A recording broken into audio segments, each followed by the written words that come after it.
Welcome to the CBS Radio Mystery Theater Archives, the only YouTube channel which has the original classic episodes of the CBS Radio Mystery Theater in order with no ads. Thank you for listening, and now, enjoy the show.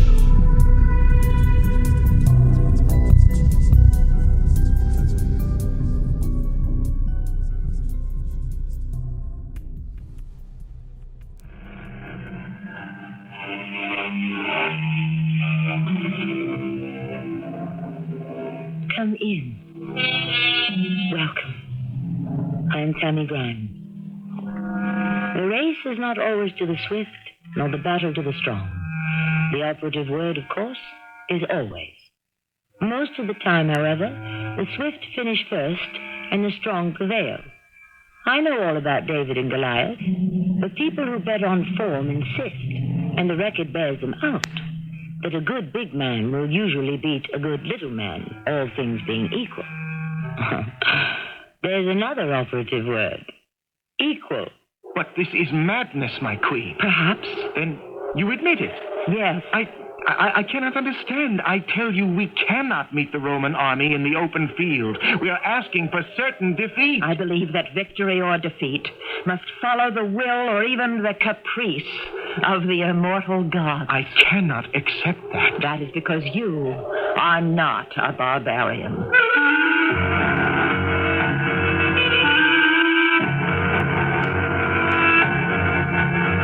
Our mystery drama, The Heart of BODICEA, was written especially for the Mystery Theater by Dann and stars Marian Seldes. I'll be back shortly with Act One.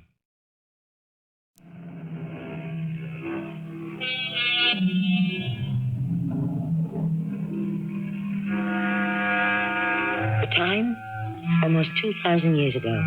The place, a clearing in a dense, almost primeval forest near what is now the city of Colchester in England. This is a holy place, amidst a grove of sacred oaks. In the center is an altar.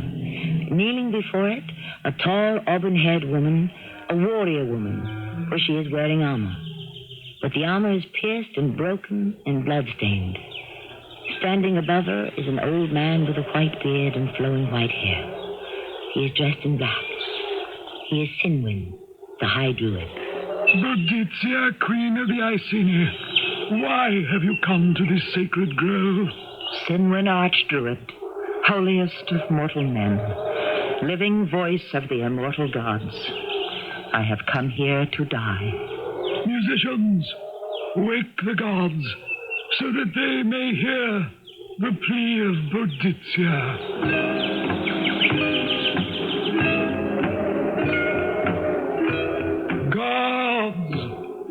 Gods of all the rivers and the mountains, I speak here now for BODICEA. Listen then to the story of BODICEA. Let it be told, so that you may bestow upon it your blessing or your curse, that you may pardon or condemn. Listen, O gods. Speak quickly, white-haired old windbag, for you are nobody and you speak to no one. Oh, Sinwin, you are a lie, and your gods are lies, and it is you who have brought me here to the silver cup of poison, and our great Celtic people to their death and destruction. Smell the fires, Sinwin, and hear the screams of our immolated sons and our violated daughters. What has brought me here, to the sacred grove, to the holiest of oak trees? In but a few moments I shall drain the poison from the silver cup, and BODICEA will be no more. When did it begin? It began, I know now, as he lay dying, my husband, Prosotocus, king of the Iceni. And with the will he made on his deathbed. BODICEA, Yes, my lord. I have caused the will to be written. The will, my lord? Yes, my queen. But, my lord, what need is there of a will? On the death of an Iceni king, his widow ascends the throne. The Romans show no disposition to honor British customs. Therefore, I have been advised to leave half of my estate to the Emperor Nero. The Roman Emperor Nero? Why? My love, you must realize half a kingdom is better than none. This way, he will accept the legality, and you and our daughters will have something. But if Nero wants this kingdom, he'll take it, at any event. There will be bloodshed, but in the end, he will take it. No. The Romans love the byplay of legality, and we already have the imperial assurance from Nero himself that he will be satisfied with the arrangement. From whom do we have this assurance? From the arch-druid. Is it so, Sinwin? Yes, it is so. How? We have been told. We have the imperial assurance. Where is it? Where? May I see it? Where is the parchment? We have the emperor's will. Do we have it in writing? One does not insult the emperor of Rome by demanding a signature to his promise. My queen, I feel that the Emperor Nero will keep his promise. But, my lord... My queen, it is blasphemy to dispute with the dying. Kneel, all here in this room. Kneel, as this favored one of the immortal gods waits for the passage across the river of darkness. Kneel. My husband, the king, had not long to wait till his eyes closed for the last time. And I had not long to wait for the arrival of Cato, the Roman procurator of Britain. A big, bulky, fleshy man. He rode into the royal palace with a cohort of cavalry clattering behind him. Halt! Halt! Welcome, Cato Decinius. Welcome. Who is this woman? I am the widow of King Prosotogus. I am the queen of the Iceni. Queen? Where Rome rules, there is only one queen. Octavia, consort to the Emperor Nero, in whose name I take possession of this palace and of all the property therein. Where is your authority? My authority is this sword and the 500 spears of my men. We have the imperial assurance from the Emperor Nero that we are to share the kingdom equally. Where is your document? My document? To prove the existence of this assurance. My husband, King Prosotogus, he wrote a will. Rome does not recognize the pretensions of upstart barbarian tribal chieftains. Leave this place, woman. Woman? I'm Queen BODICEA. Remove her from our presence. Don't you dare touch me. I'm a queen. You're nothing but petty, thieving scoundrel. Shut her mouth. And now leave. Leave while you are still free to do so. I protest it's illegal. I have... Again, Paulinus. No, you cannot silence me. Tie her to the post. Give her the whip. Oh, and who are these? Your daughters? No! Let them spend the night in the tents of the centurion. No!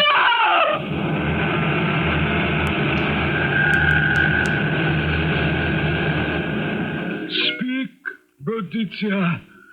Speak with humility to the immortal gods. Yes. I shall speak lies and nonsense to gods who do not exist. But better to babble than to remember that night. Somehow, it passed, and thus, ravaged and disgraced, I made my way deep into the forest to find solitude and a place to hide the shame of our house. But my own people gathered round me. The immortal gods cry for vengeance. And we shall be avenged. Let us rise against Rome. Wait! Who cries, wait? I, Vectis, son of Av Willow Dunham. Wait for what? For the chance to win. Victory or defeat is in the hands of the immortal gods. The omens are favorable. To rise up now is to ask for speedy defeat and lingering death. I know you, Vectus, son of Willow Dunham. Your mother was a Roman. But I am a Briton. You propose treason. I propose caution. Cowardice. Wisdom. Blasphemy. Silence! I have heard of you, Vectus. You have the name of a bold and fearless fighter. Do you shrink from this just and holy war? With all my heart, I would struggle and even die in a just and holy cause. I ask you to reconsider this ill-timed and doomed adventure. And what of the unbearable insult to the women of the house of Prosotagus? You must swallow it. He is a traitor. Kill him. No, wait. He belongs to me. I will kill him myself. Draw your sword, Roman dog. My queen, I speak for the good of Britain. Draw your sword, coward. I will not take arms against my queen. Your queen is a slut who lives in Nero's palace in Rome. Draw your sword and try to defend yourself. I command it. Very well, Your Majesty. No one is to raise a hand against him. He is mine. Your Majesty. Quiet, dog. We do not talk. We fight. But Your Majesty. To the death. But Your Majesty must listen to me. Sing your death song. Very well, Your Majesty, if there be no other way. No, don't hurt me. Don't ever hurt me. BODICEA is a match for any man in Britain. In the world.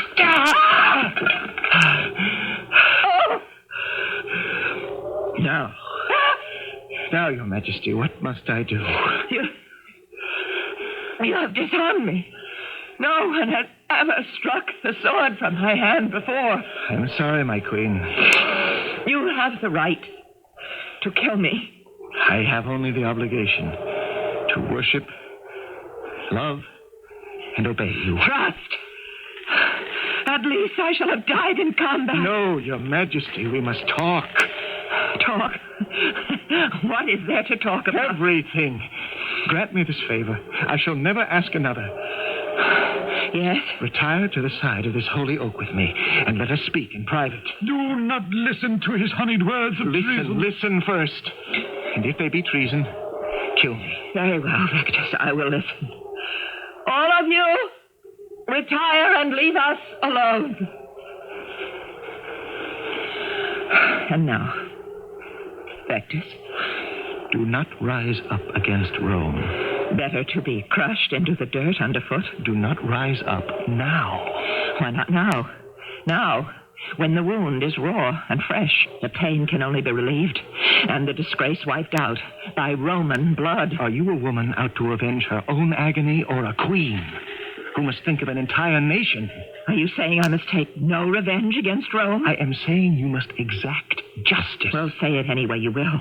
It must still end in the spilling of Roman blood. And British. My people will die gladly. No one dies gladly when the cause is hopeless. Why do you insist the cause is hopeless? Isn't it? For years it's been illegal for our people to bear arms.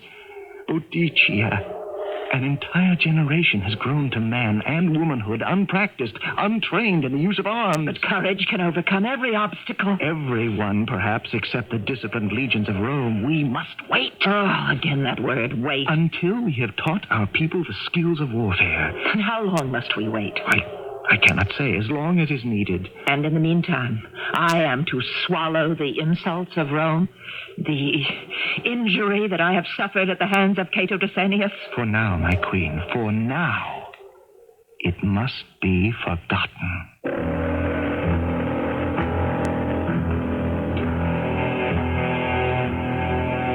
As you can tell by now, this is going to be a war story. And it might be interesting to note that in these days, while we in this country are debating the combat role of women in the armed forces, almost 1/3 of the Celtic Britons were warrior women who fought with swords and spears side by side with the men. I shall return shortly with Act 2.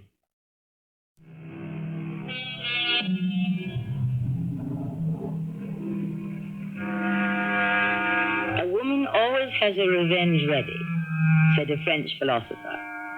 And when that woman happens to be a queen who commands an eager army, the chances for peace are slim indeed. BODICEA, deposed queen of the ancient Celtic Britons, has ample justification for trying to exact a bloody revenge from Rome. But as one of her counselors tries to caution her, Rome has the finest, the most highly disciplined army in the world. And what are we? A horde of unskilled barbarians. Barbarians? My lady, we are no match for Rome. Then we must die. No. We must live. As slaves? No, as men and women who shall carefully prepare for the moment of victory. And forget what Rome has done to us? No, remember. And let that remembrance bring wisdom, not anger. How can Rome be defeated? Not by force in the open field, but by cunning. That was wise counsel given to me by Victus. But he did not consider the power of the archdruid. For we are and always have been a religious people.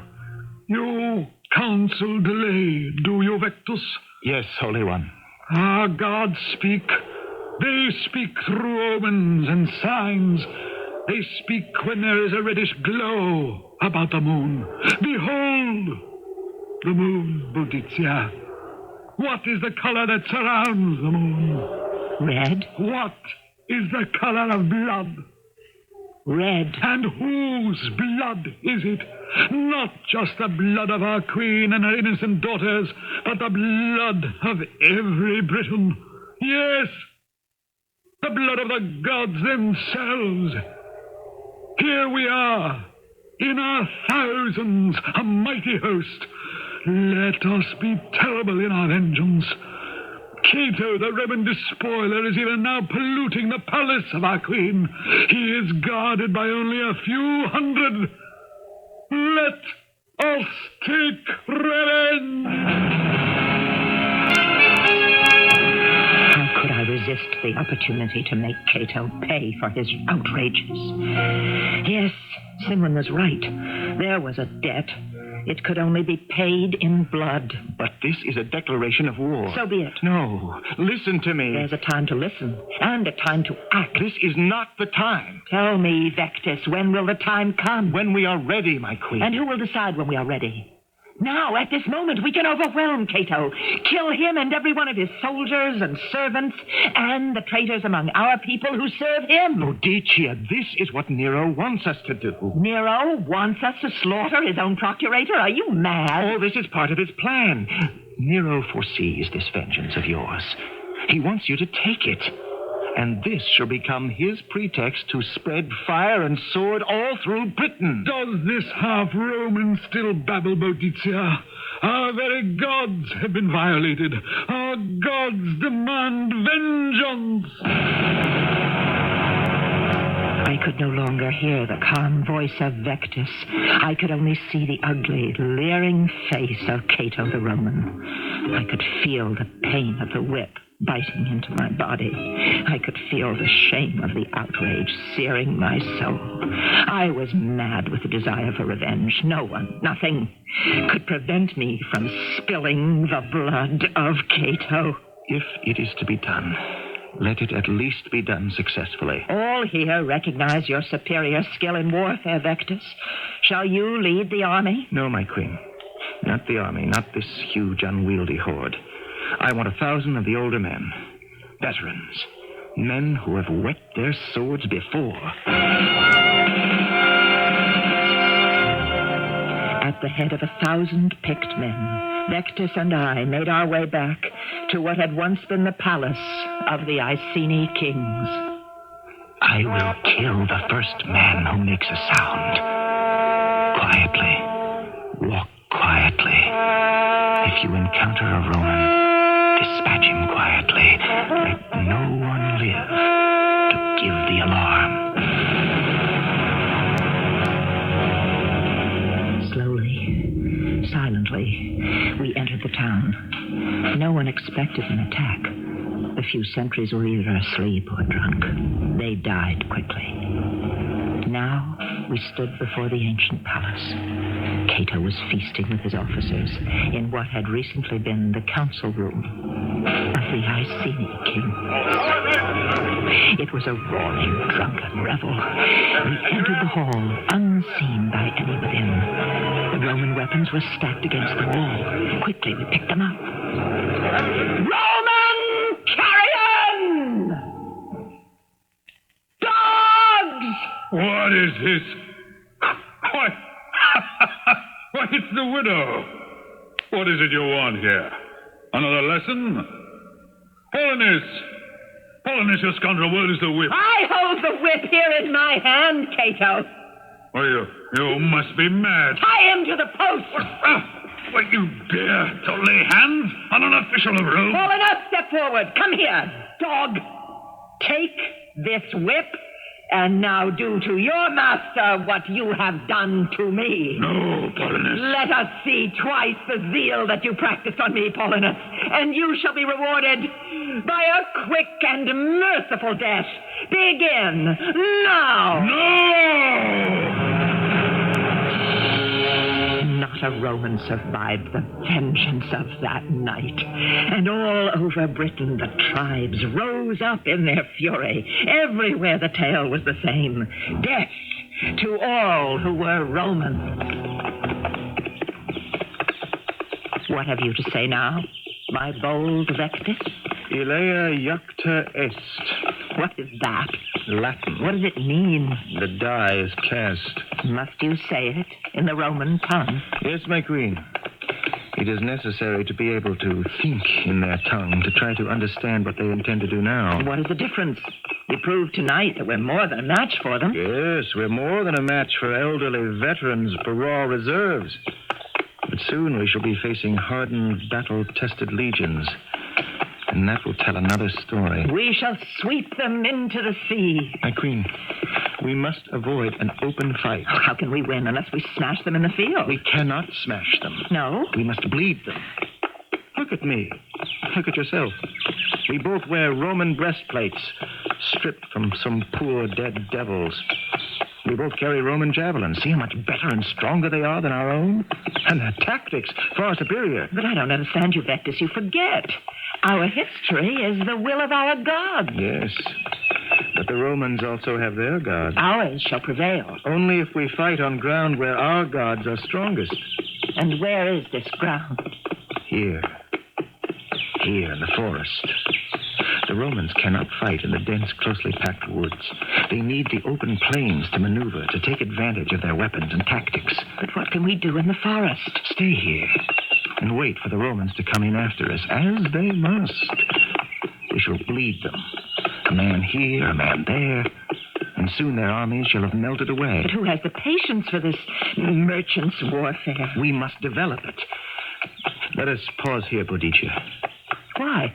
To talk to the gods. Only Sinwin the Archdruid may speak with the gods. Sinwin is an old fraud. Blasphemy! Is it? You must know that Sinwin is only interested in saving his own skin. Here, let us dismount. But why? I've already told you. So that we may hear the voices of the gods. Come, walk with me. Do you feel the presence of the gods? Yes. Yes. I had no idea that this was a holy place. Every forest is a holy place for the immortal gods. Ask them, Boudicea. Ask them what they would say to you. Ask. Gods? Immortal gods? Do you speak through me? Do you speak through me? Listen, Boudicea. Listen, and the words shall issue forth from your own lips. Boudicea, favored of wind, let us help you. Let your gods help you. Let us help you here in our sacred forest where we rule supreme. Let us help you. Wait here. Wait here for the Roman host. Wait here and prevail. Did you hear me? Did you hear them? Yes. This is a place of wonder, Vector. Of such wonders as mankind has never seen. For a moment, I'd forgotten that I was a woman. I've never forgotten that you are a woman. What are you saying? I have said too much. No, perhaps you've not said enough. I have always loved you. I know. You know? It is obvious in the way you look at me, the way you speak to me. Then you must forgive my presumption. Love cannot be presumptuous, especially when it is returned. You love me, then, my queen? Yes, Vector. I've always loved you.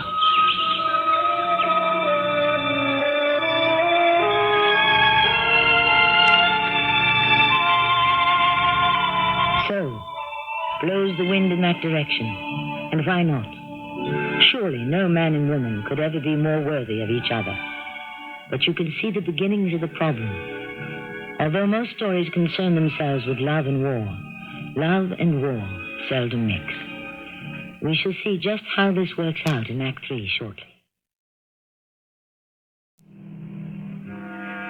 Our final hour is marked, said Napoleon, and no one can claim a moment beyond his foreordained time. But the problem is we can only learn the allotted times as they apply to the others in the past. When it comes to ourselves, there is only one way to find out, isn't there? And of course, at that moment, the knowledge is no longer of any use to us. I love you, Vectus. I loved you when you first came to our court to lead my husband's armies. And I resigned my command because I could not be disloyal to my king. But we loved at the behest of the gods. And this love, in this holy place, is at their command. Do you believe this? Yes, I believe this. There is magic in this night. Yes, my beloved, we Britons are people of the forests.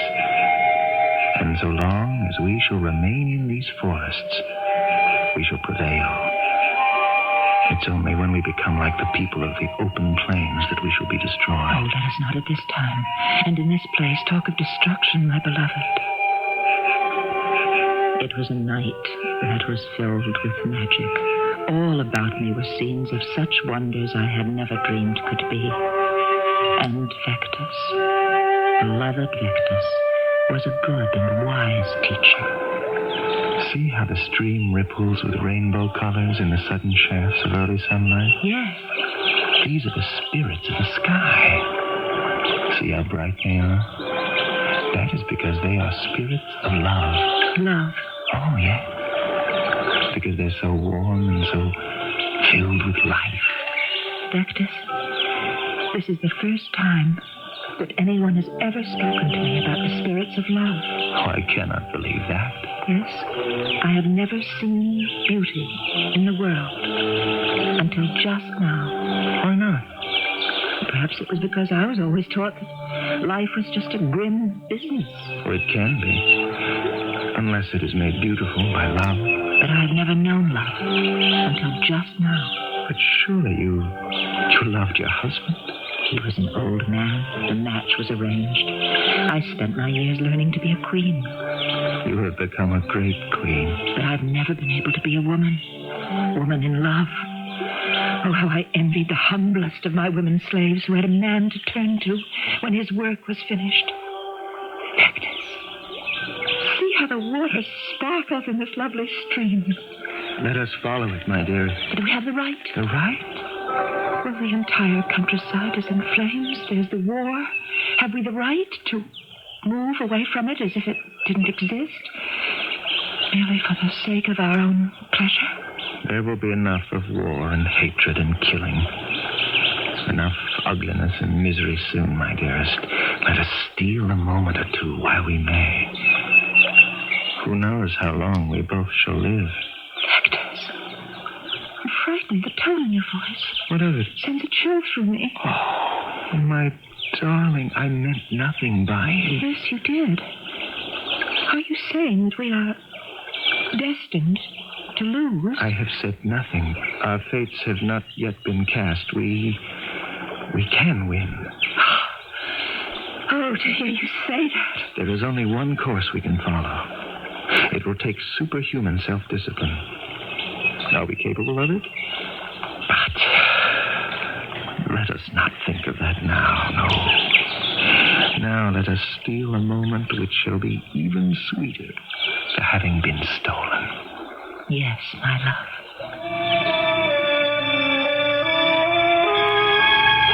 And so the hours and the days passed.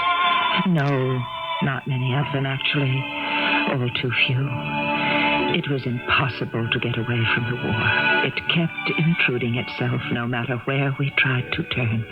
Your Majesty, Yes, Holy One? your place is with the army in the field. The army has no business being in the field. Does Vectus determine the strategy of our forces now, Your Majesty? Vectus speaks for me, Sinwin. And while the two of you dally in adulterous union, the opportunities to destroy Rome are slipping from our grasp. I warn you, Sinwin.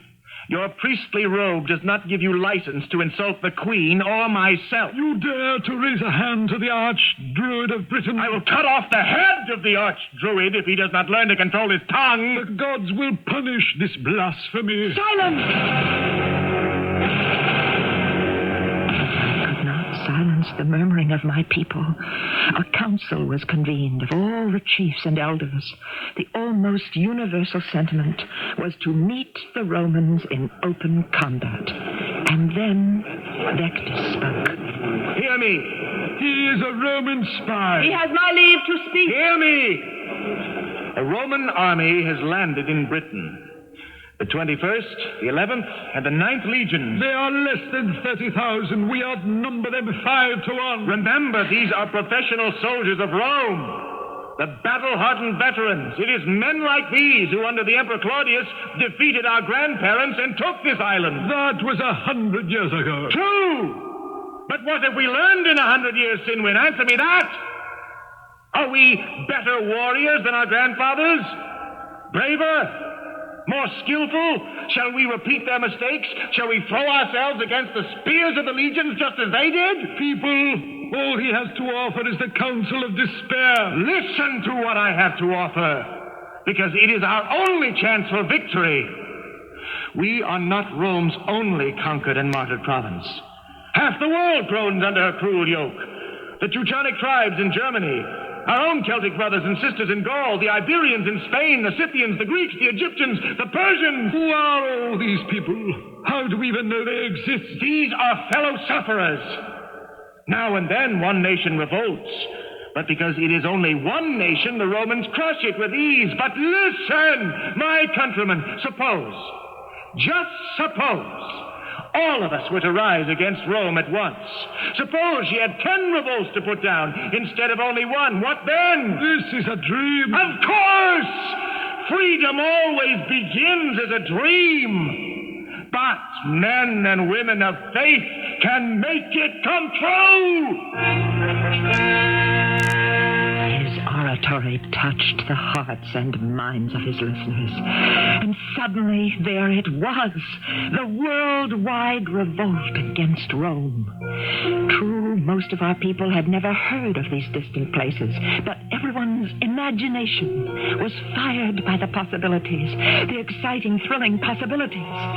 I sent envoys to Spain and to Gaul, to Germany, to wherever Rome ruled. But soon it became apparent we would have problems. Yes, my queen? We've heard from none of our ambassadors. These things take time. Time, Victus. How much time? I cannot say.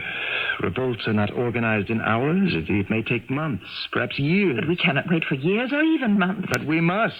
Queen, surely you recognize the importance of a long-range plan against Rome. Yes, I do. Because, my beloved, you have civilized me a little. But the people are restless and thirsty for revenge. I must lead them into combat against Rome, or else I shall lose them. They shall cast me aside and follow another leader. Very well. If we must fight now, let us fight now. But let us fight carefully. Let us snap at their heels, capture their supply wagons, kill off their stragglers.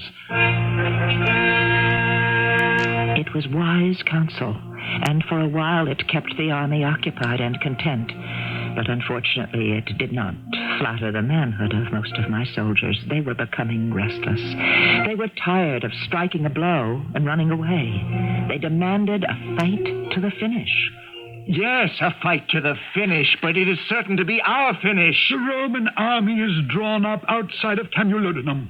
They are waiting for us to meet them. And why should we do that? So that we can conquer and put an end to this war. This is an old argument, Sinwin. Listen to me! Battista spoke, and they listened. But they were restless. They wanted action and blood. I realized that Battista would never understand the barbarian side of his heredity. He was too civilized. Then, finally, we heard a trumpet call. The Romans! They send us a herald! I have a message from the commander of the Imperial Roman Army in Britain. Speak. No, it is our mission and purpose to bring matters to a conclusion. But this can only be done in combat.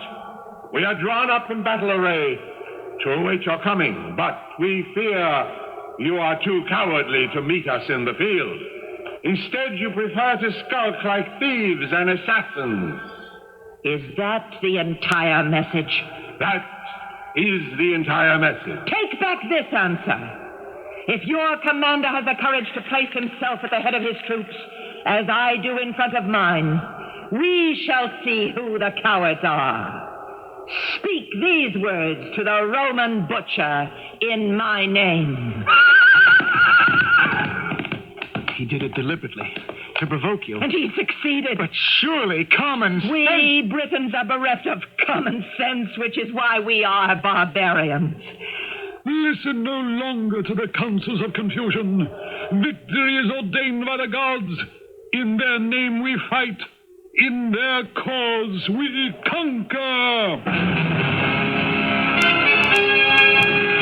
I actually believed him. I believed that the gods would give us victory. We approached Camulodunum, and there was the Roman army drawn up in battle order. We outnumbered them. But I had a grim lesson to learn. Superior numbers do not always mean superior strength. BODICEA, it is not too late. It is too late for your counsels now, Battista. They will form their dreaded wedge. They will cut through us like a knife through butter. I can no longer listen, Battista. Let us attack. You mean to make a frontal assault? Let all who want to end the oppression of Rome follow me.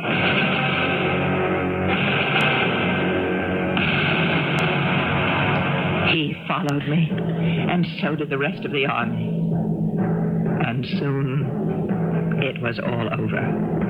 I cannot believe there could be so much devastation in so short a time. The Romans stood their ground, and then formed the terrible wedges that Battista had spoken of. Soon we were fleeing in disarray. The Romans followed, and the fields turned red with blood. The blood of Britons. We were being slaughtered like cattle. I fought as long and as hard as I could. And then my horse went down.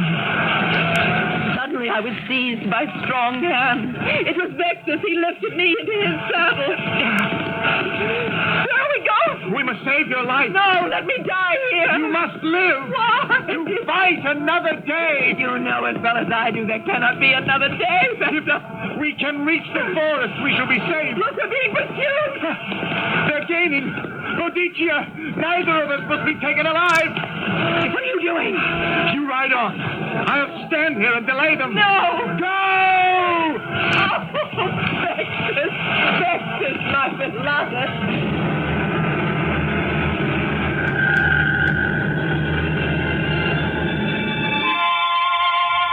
It was the last I saw of him. The horse galloped into the forest. Where could I go? Where could I hide? Britain was too small for me. Sooner or later, they must find me. I remembered Vector's last words. Neither of us must be taken alive. Did they take him alive, I wondered. They must not take me.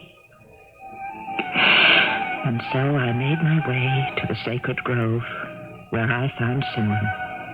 And for the first time, I saw him for what he really was. An old fraud. Remarkable. Vectis had known it all along. But I am a barbarian, and the barbarians are no match for Rome.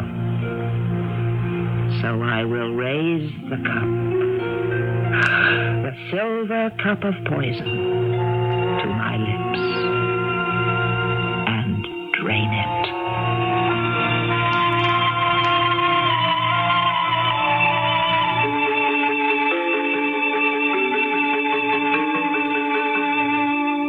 And she drank, and she died. What happened to Vectis, we cannot say. But she was a great queen. She knew how to live, and she knew how to end her life. But she was wrong about one thing. She said that the barbarians were no match for Rome. The fact is, some 400 years later, it was the barbarians who finally brought down the Roman Empire. What had been impossible in the year 62 AD was accomplished with relative ease in the 5th century. It's all a matter of timing, isn't it? So much depends not so much on what we do, but when we do it. I shall return shortly.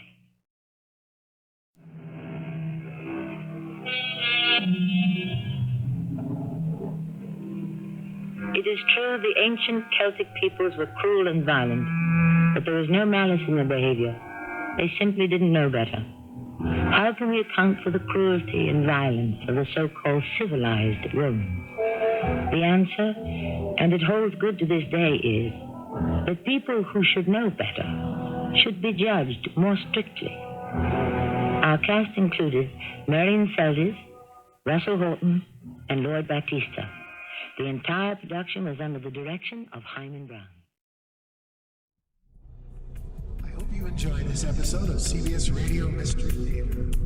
If you've enjoyed this and want to hear more, please subscribe to this channel. You can also visit my other YouTube channel by searching Mr. Brian McCarthy in the YouTube search bar. Until then, thanks for listening.